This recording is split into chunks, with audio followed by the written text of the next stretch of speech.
Ganito karami yung nakuha ko guys na seeds or buto. So i-store ko to siya in a cool, dry place together sa iba pang nakuha ko before.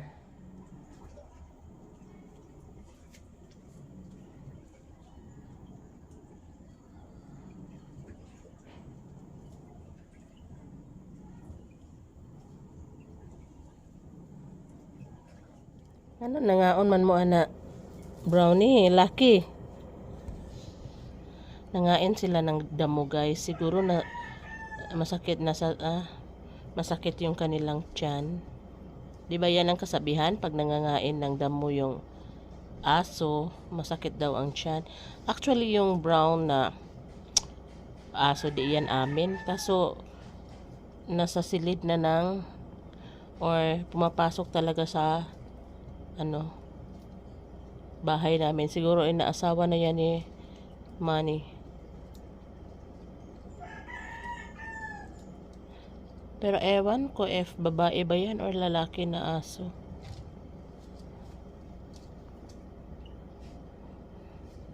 So pala tayo mamaya guys. Mag-harvest ulit tayo ng ating cobra vine dahil na matay na siya guys.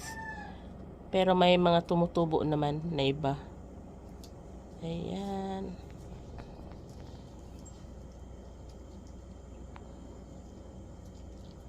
So yan yung cobra vine na kukunan natin.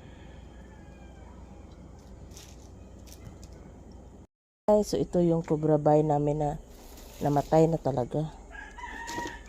So mag-harvest tayo ng kaniyang seeds or bunga. Patay na bunga dahil dito tayo kukuha ng mga seeds. Ika nga. Ang dami pala. Hindi ko na malayan. Oh my God. Ano ba yun? Hindi ko na malaya na namatay na siya.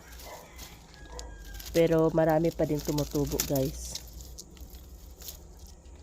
Hindi tayo mawawalan.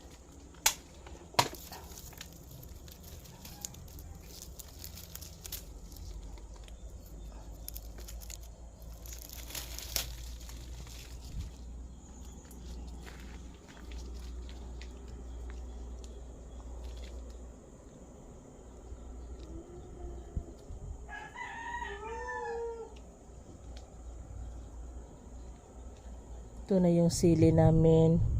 Papatay na siya. Tapos meron pa dito. Ito pa.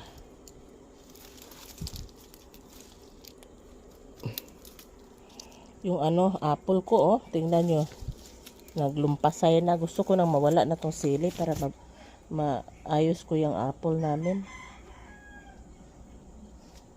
Ito.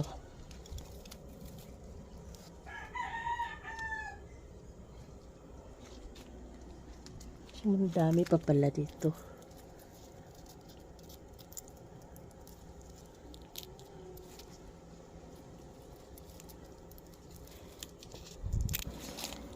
Hindi pa ako nakapagwalis dito yung lemon namin may bunga na talaga siya guys, tingnan niyo yan, then meron pa dito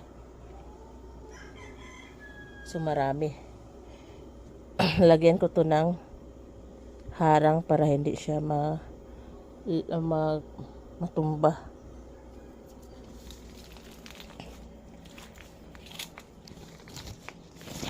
Cobra vine namin nasa lupa.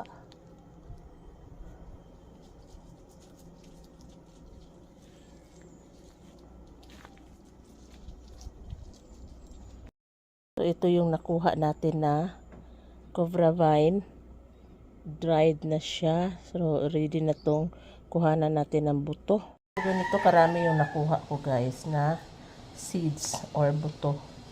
So i-store ko to siya in a cool, dry place together sa iba pang nakuha ko before.